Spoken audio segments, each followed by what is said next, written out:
Hello mamas and welcome back to the Pregnancy with Physio Laura podcast. Today we are diving into the final episode in this C-section birth series.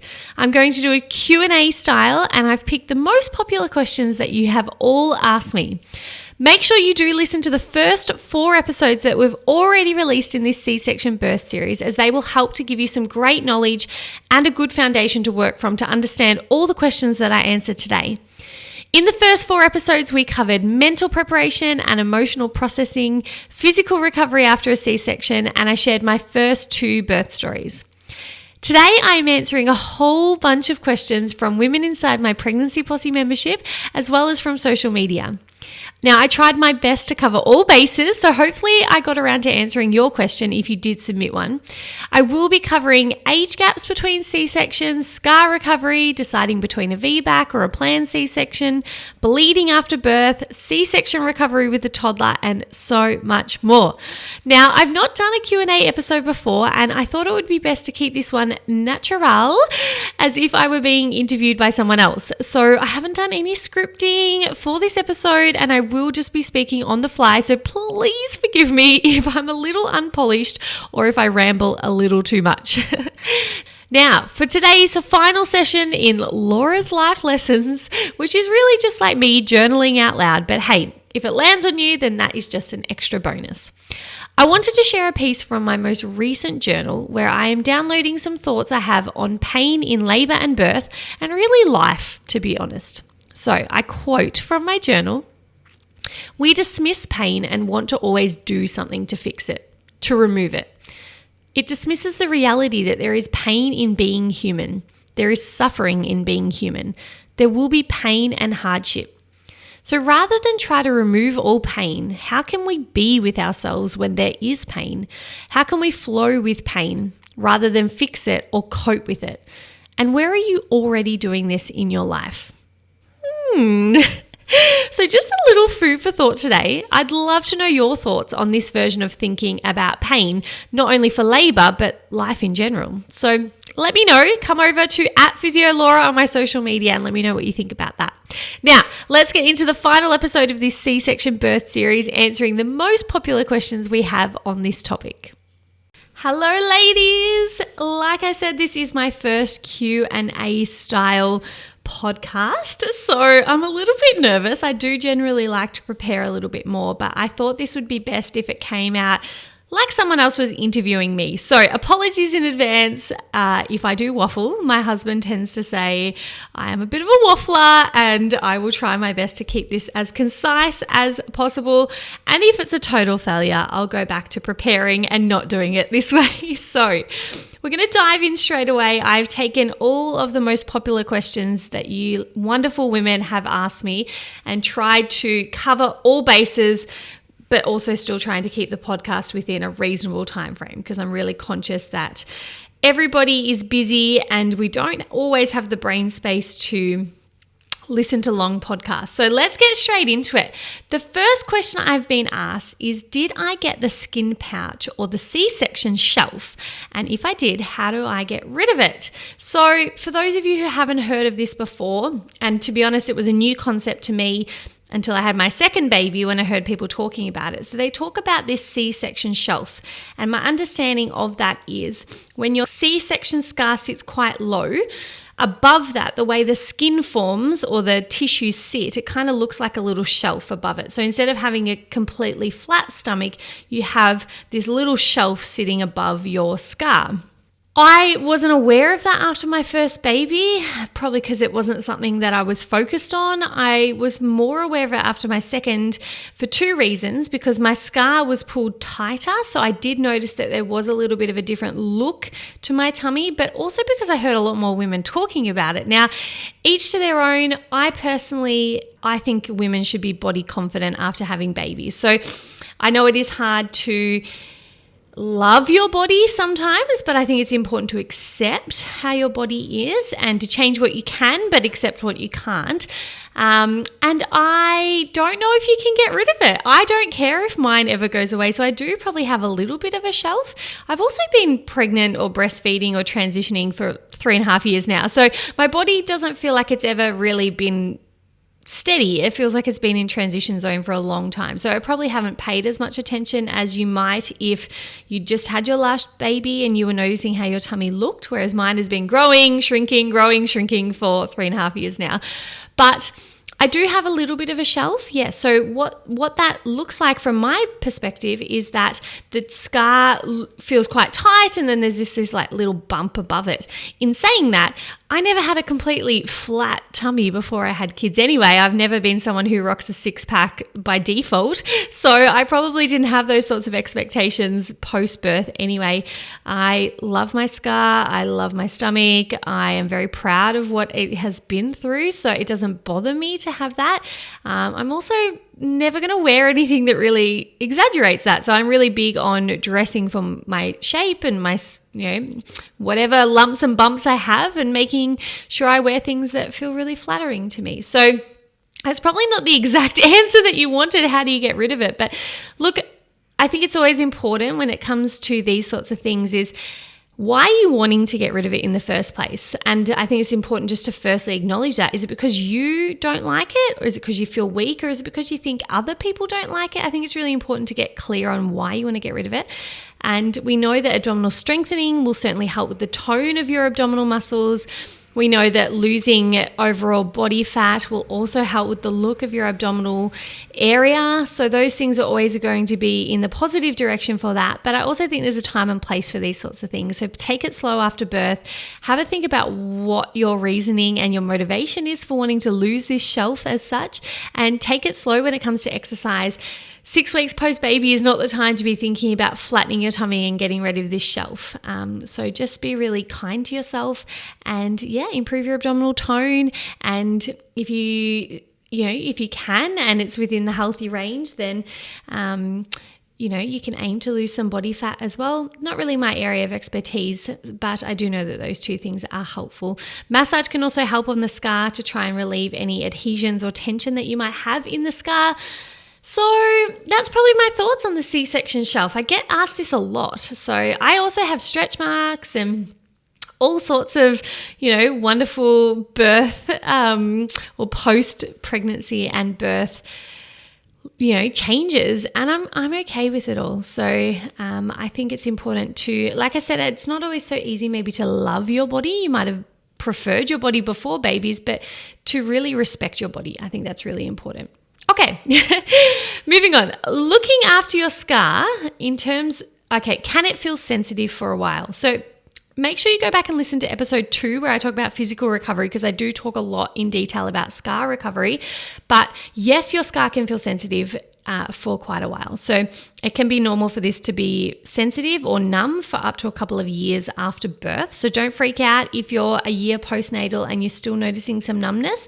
So I am now 18 months postnatal, almost 18 months postnatal from my last C-section, and I have still got a slight amount of numbness. It's pretty good, but there's still some odd sensations down there. We do know that scar massage can help with this numbness, so I definitely do recommend that you do scar massage. Like I said, go and check out episode 2 in this C-section birth series if you did want to hear me talk about scar recovery that little bit more. Okay, next question. Do I recommend support bands after a C-section birth? Absolutely. So if you're in my Pregnancy Posse membership, you'll know I rave on about support garments and compression garments after birth all the time. I recommend them for all women after birth, not just if you've had a cesarean section birth. And I recommend you wear them for the first 6 to 8 weeks, ideally after birth, just to help improve support around the abdomen while all the tissues are shrinking and repairing, and also to help with abdominal separation and any low back pain or vulnerabilities that you might be having. It's really good to wear a support band. There's lots of different options on the market. If you're a Pregnancy Posse member, I have a whole video on compression garments in there. As most women inside my membership will know, I love good old tubey grip. That is always really helpful. So definitely do recommend wearing a support band after birth. I personally wore tubey grip after both of my C-sections, and I put it on probably about day 2 or 3. Once I felt mobile enough to get out of bed and slide into a slinky old compression garment, and it made the world of difference. And I wore that pretty consistently for the first 6 weeks after birth, both times, and felt really good. Felt really, really good. Okay, next question. How many C-sections can you have? So obviously you guys know I'm a physio, I'm not an obstetrician, I don't perform C-sections, so this is not really my area of expertise, but I'll just comment anecdotally from what I understand is that there's a whole range of opinions you'll get on this, and that's why I think it's best to really sit down with your doctor and discuss this option, discuss the reasoning behind the number that they've given you and the risk factors if you were to continue having babies, etc., etc. Talk about how big you want your family. That's a really important factor in having a cesarean section if there is a limit. I know a lot of it has to do with how well your scar tissue forms after the first baby, which you're not always going to be able to predict in advance. But I know women who've had 4 or 5 C-sections, so it's obviously not impossible, but it's going to be individual to each person. So I've personally had 2 C-sections, and my obstetrician, I spoke about how I wanted 3 or 4 children, and there was never any concern about having that many cesarean sections if that's what I chose to do. So that's what I know about that. But like I said, go and speak to your doctor. They'll definitely be able to help you, ask lots of questions. Okay, next question. What was your age gap between births and what recommendation were you given? Yeah, so this one came up a lot. A lot of people had questions about this. So everyone is different. I personally have always wanted children close together. I like the idea of having a season of life where everyone is a similar age. I didn't really want to stretch it out and have a school-age kid and a newborn. That's just me personally. So I always knew it was really important to me, if I could, to try and have children close together. And as you'll hear in my birth story, episode 3, my first birth story, I spoke about how one of my main concerns about walking into my first C-section was, well, what does this mean for my family? How close an age gap can I have? How many children can I have? Is this going to affect that at all? So personally, I'm pregnant with my 3rd as I record this podcast right now, and I have had a 20-month age gap between all of my babies. So that has never come up as an issue with any doctor I've ever seen, any obstetrician I've ever seen. No one has ever commented on that being a problem. I had a 20-month age gap between my first 2 cesarean sections, and my scar was fine. Everything recovered well. I was never told that it was a problem. So again, everyone is different, but that is my personal experience with that. And the recommendation I was given, which I think seems to be very different for everyone as well, but I was recommended to wait 12 months between falling pregnant. So I didn't quite wait that long. I waited about 10 or 11 months, but again, it wasn't any problem. But that's just what my obstetrician recommended. I'm not sure what the recommendation is based on, so it might be worthwhile talking to your obstetrician about the reasoning behind it, whether it's unique to you or, what the, gold standard on waiting in between. I'm not entirely sure what the theory is behind it. But like I said, mine are all 20 months apart, and I've never been given any grief over this. It's never caused me any problems at all. So I hope that helps. Next question. Will my milk come in after a C-section, and is it true that it takes longer? So this is a great question. This always comes up a lot. I'd recommend you also go back through my podcast series to the one I did with Amberly Harris, which was our first podcast series on breastfeeding. And we do answer this question in our breastfeeding series. So I'd recommend you go back and listen to that. But in short, my understanding from Amberly and from other midwives that I've spoken to is that having a cesarean section can potentially delay your lactation. So it can delay your milk coming in because the same cascade of hormones that would happen in a natural vaginal delivery haven't happened in a cesarean section. So it could potentially delay that milk coming in, which maybe could set you up for some issues with breastfeeding. However, as I said in the initial podcast with Amberly, this is so not the case for a lot of women that I speak to. So it's not black and white. Just because this could happen or it's a potential risk factor doesn't mean that it happens to everyone. So personally for me, my milk came in on day 3, which is very standard for both my babies, and I never had a single issue with breastfeeding. A slight cracked nipple with my first, but that had nothing to do with the cesarean section. That had everything to do with being a new mum and having no idea about baby latch or what was normal or how much pain to tolerate. But other than that, I have always had a brilliant breastfeeding journey. I've fed both my kids for just over a year and never had any troubles with milk supply. Now, I know that's not the case for every woman that has a cesarean birth, and And the flip side, it's also not the case for every woman who has a vaginal birth. So I think there's so many factors to play in when it comes to milk supply, but a lot of the understanding I have, this is from Amberly and from other midwives I've spoken to, is that you can compensate for the fact that you've had a C-section, which may potentially put you on the back burner, by having loads of skin to skin. So really getting that oxytocin cranked right up. So as soon as you're with your baby again, having as much skin to skin as possible can really help to stimulate the lactation system so that you don't have any issues with delayed milk supply. So I hope that helps, but definitely go speak to a midwife or lactation consultant about that if you are concerned. But I did interview a number of Pregnancy Posse members, and I think of the 6 or 7 women that I interviewed, 6 of them had completely normal breastfeeding journeys, no troubles at all. So that was really positive to know. Next question. Do some women feel disconnected from the birth or their baby? Now, obviously I can't answer on behalf of all women, but for sure, I think regardless of the mode of delivery, cesarean section or vaginal, I think you can always feel disconnected from the birth or the baby depending on how the birth went, how you felt during the birth, how how the health of the mum and the baby were, both mentally and physically. I think there's so many factors that play into that. Personally, I didn't really have that disconnected feeling, but I was separated from my son in my first birth, which you can hear about in episode 3. And I do remember feeling like, this is strange. I've just had a son. Wow, I'm a mum. And I could see how if I was away from him for any longer, potentially that could have hampered our bonding and, our connection with each other. But fortunately, I didn't experience that. So once I was able to be with him again, I felt a good connection and we got on with that. And everyone is different as well, but I've never been one of those mums that feels instantly connected and loved up with my baby from day one. I think it's a growing love for me personally. So every day that I get to know them more, I love them more and understand them more, and that love just grows and grows. And that's different for everyone. Some people will have that overwhelming sense of love and connection from day one. I personally didn't have that, and I know loads of women inside my pregnancy posse and my friends, my social circle, they don't feel that on day one. So don't put pressure on yourself if you don't feel that. It doesn't mean you're broken. It doesn't mean there's something wrong with your bond or connection.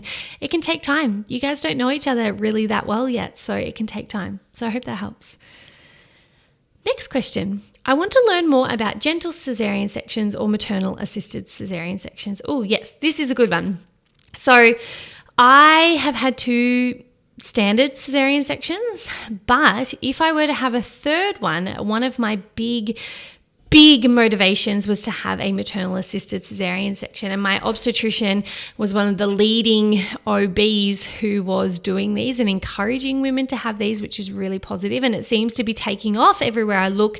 There's at least 1 or 2 obstetricians in the hospitals doing gentle or maternal assisted cesarean sections. So again, this is just me answering personally from what I understand, but always go and speak to your hospital and your obstetrician about this. But my understanding is a maternal assisted cesarean section is when you can actually help to lift baby out of your tummy onto your chest so that you're getting that beautiful physiological lift and pull onto your chest like you would in a natural birth. But it's in a surgical birth, and it means you get this beautiful connection to your baby, this wonderful skin on skin time straight away, and it can be a really empowering way for women to feel like they're in control and that they've still got this really beautiful experience even though it's a surgical birth. It doesn't have to be sterile and unpleasant. So I think it's really beautiful that this is making way. It's so much more common for women to be experiencing maternal assisted cesarean sections. And I know one of the main concerns with some obstetricians is how to keep the environment sterile. I think there's all these procedures around how the mum has to glove up and whatnot. But regardless of the logistics, it definitely can happen. If you feel up to it, if it's something you're really interested in, you can definitely pull your baby up onto your chest. You just need to speak to your obstetrician about their training and their understanding on this and whether or not they would be willing to help you do that. And then my understanding is that there is a difference to a gentle cesarean section just from the chats I've had with obstetricians. This is not something I was aware of. I thought there was just the maternal assisted version. But I understand a gentle C-section is where they get baby's head out, and then I believe they encourage you to push down through your abdomen as if you were pushing vaginally, and it helps to sort of pop baby out from your tummy. I never quite understood it, to be honest, so I'd love to hear from someone who understands it a little bit more. But my understanding is whilst you don't lift baby up onto your chest like you would in a maternal assisted C-section, you can sort of help to bear down and help them to get out of that incision site in your tummy. Other options as well, like thinking more broadly for gentle C-sections, is what I spoke about in episode 1. So if you haven't, go check that out, episode 1 for this C-section birth series. But I spoke about like asking for your birth preferences. So if you want the lights dimmed, if you want conversation kept low, if you want certain music playing, there are other ways that you can make it a really beautiful, gentle birth experience. So go check out episode 1 for more ideas on that. Okay, and the next one is how to feel empowered. Now, this is such a deep topic and a deep question, and it's beyond the scope of just birth. But what I would recommend, go and check out episode 1, because that's all talking about mental preparation and processing of birth, where we talk about feeling empowered and how to make birth beautiful, even if it is a surgical birth or an unplanned birth. I think it's really important. But just briefly, I think educating yourself is really, really important. So making sure you are informed, you ask questions. So birth is not the time to just sit back and people please. Birth is the time to understand and ask questions and ask why people are suggesting the things that they are suggesting, or ask why those procedures carry out the way they do. I think it's such an important learning opportunity to learn about, you know, what's going to happen and why it's going to happen. Not to be passive, to be really playing an active role in your pregnancy and your birth is very important. So don't be shy, but instead be confident. You are the mother, you are the patient. So definitely encourage you to be strong and confident, curious, and ask lots of questions. I think that's really, really important part of feeling empowered. Regardless of how your birth turns out, if you are informed, it is a huge step towards feeling empowered. And the other things I would recommend is to go back to episode 1 and listen to the other ways, like some of my Pregnancy Posse members describe the ways they're processing their birth, the mantras they're telling themselves, or the things they use during surgery. I think they were all very empowering stories. So I definitely recommend you go check those out. I felt empowered in my 2 cesarean sections mostly because I was making the decision. I never felt pressured. I felt very informed and educated at the time, and I felt respected, which I think is really, really important. I felt like I had a lot of respect from the team around me, and that the choice was ultimately mine, and there was no fear or manipulation or coercion or anything like that. And that was a big part of why I felt empowered. So yeah. Next one. Oh yes, a lot of women have asked me this, so I'm going to walk you through it. What is the step-by-step process from admission to discharge? Now, I do talk about the postnatal side of it a little bit more in episode 2 when I talk about physical recovery. So I talk about how, you know, you're bed bound and there's a catheter and rada. So I might just talk you through, for the sake of keeping this episode as concise as possible, I might just talk you through the admission. So for me personally, I had like 2 semi-unplanned cesarean sections. You'll hear about them in episode 3 and 4. If you haven't already heard them, go check them out. But it was different to a completely planned C-section where you do just turn up and get admitted. But essentially, you sign some paperwork, and I walked myself to theatre.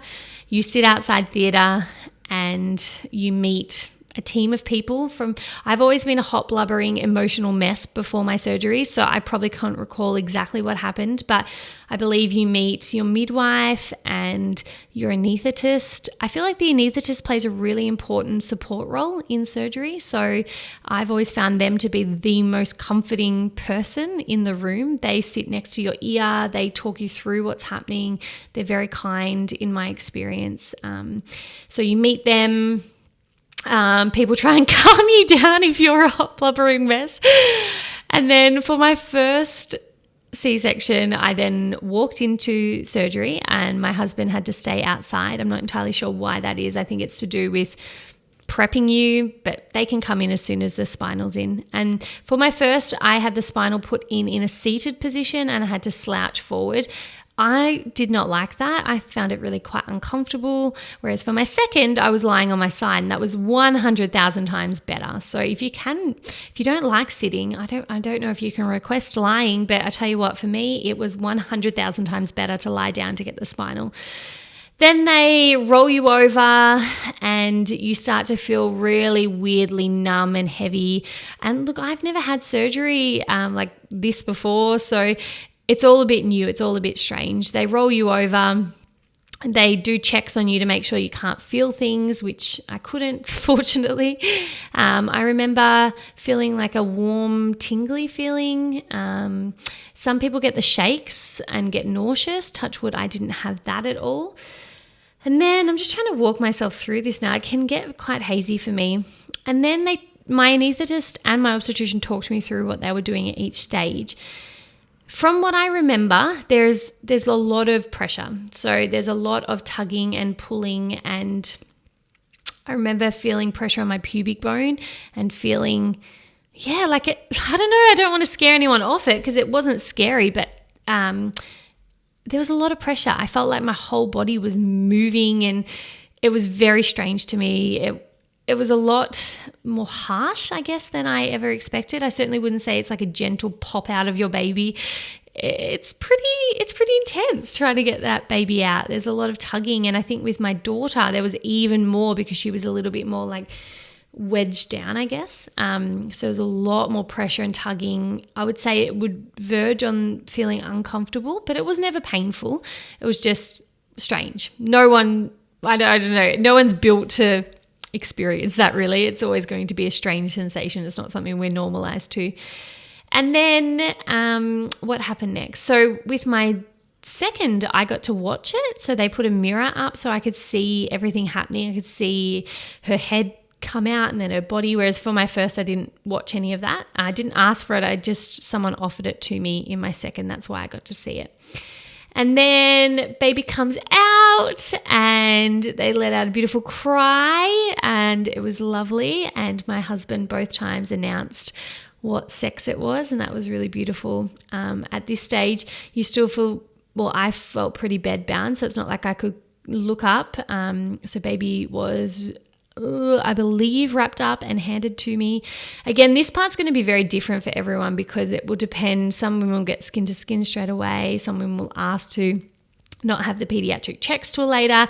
I just had the stock standard. So I'm not entirely sure what other people would get, but my baby was wrapped up, had its whatever done, and then I got to have them on my chest for a little bit. Then my husband left with the baby and they sewed me up, and then I was wheeled out to recovery. Now, different version. First baby, I was in recovery on my own, which was really crappy. As I talk about in my birth story, I knew straight away I would never let that happen again. I really, really don't believe mum and bub should be separated if everyone is healthy and well. Second baby, I got to have her with me. So that was really, really lovely. So it meant I got to breastfeed straight away, and that was a much nicer experience for me.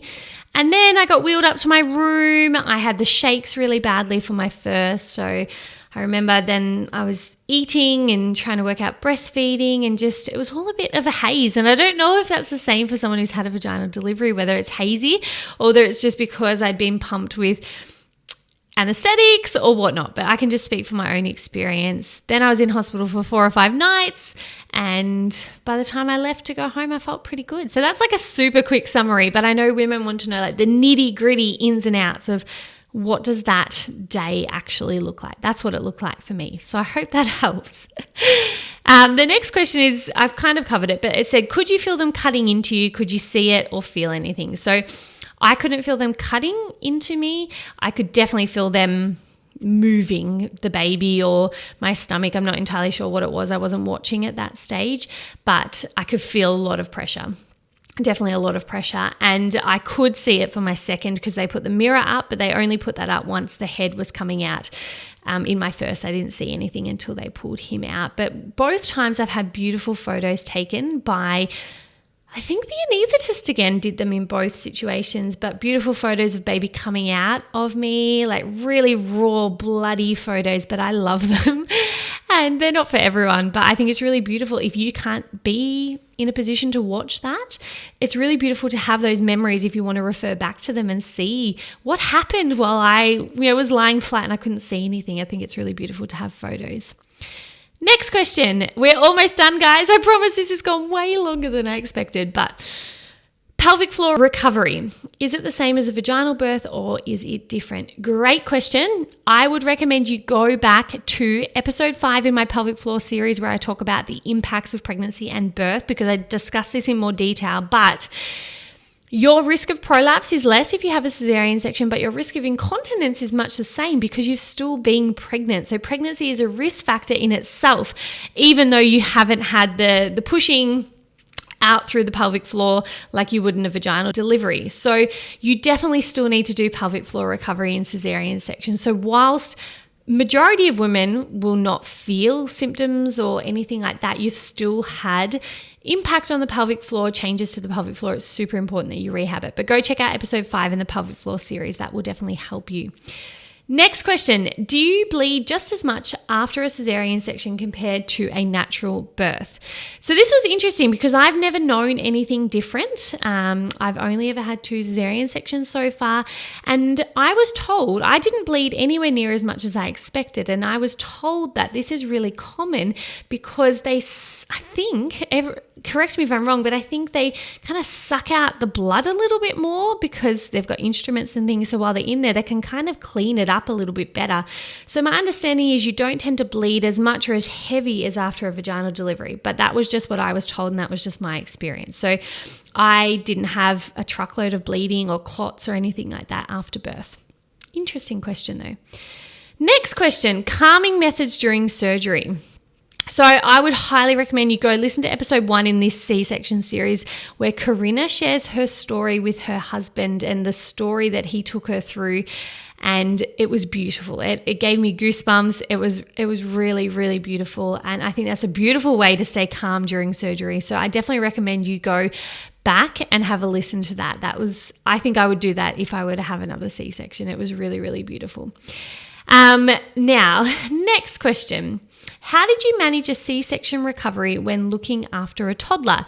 Great question. So a few tips that I have for you. So when you've had a C-section, you obviously when you've had a birth, it doesn't even have to be a C-section, but when you've had a birth, your body is very vulnerable. Now, toddlers are very heavy and very physically demanding, unfortunately, so it's not a good situation. So I think it's best to be prepared beforehand. So try to get as much help in as possible before you give birth so that you're not all of a sudden left stranded, just you and your toddler, not being able to help each other out. So I would try and get some family or friends around to help you just to offload some of those toddler responsibilities you would usually have, or even just to offload some of the other responsibilities you would normally have so that all you have to do is focus on your children, i.e. get someone else to cook for you, clean for you, those sorts of things. But when it specifically comes to your toddler, a few little ergonomic hacks that you can try so that you're not lifting, bending, doing all of those sorts of things. So I never lifted my son in or out of the cot for the first month at least because that was way too much pressure. So I would get somebody else to do that. If not, you would maybe consider putting them on a mattress on the floor or some other version like that where you don't have to lift them in and out of the cot because that's a really big load for your tummy muscles. That's not something I'd recommend you be doing after a cesarean section birth. Other thing is so that you're not constantly up and down to the pantry, to the cupboard, to the fridge. Cut up snacks beforehand, that maybe at the start of the day, have them readily available in the fridge so your toddler can help themselves if they are hungry, so that you're not constantly having to get up and down and move around, or if you're in the middle of feeding, they can help themselves to snacks. I think that's really important.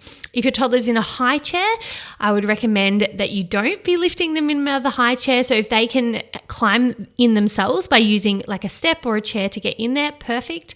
If not, invest in one of those little kids tables with the little mini kids chairs so they can sit at their own table so you don't have to lift them in and out.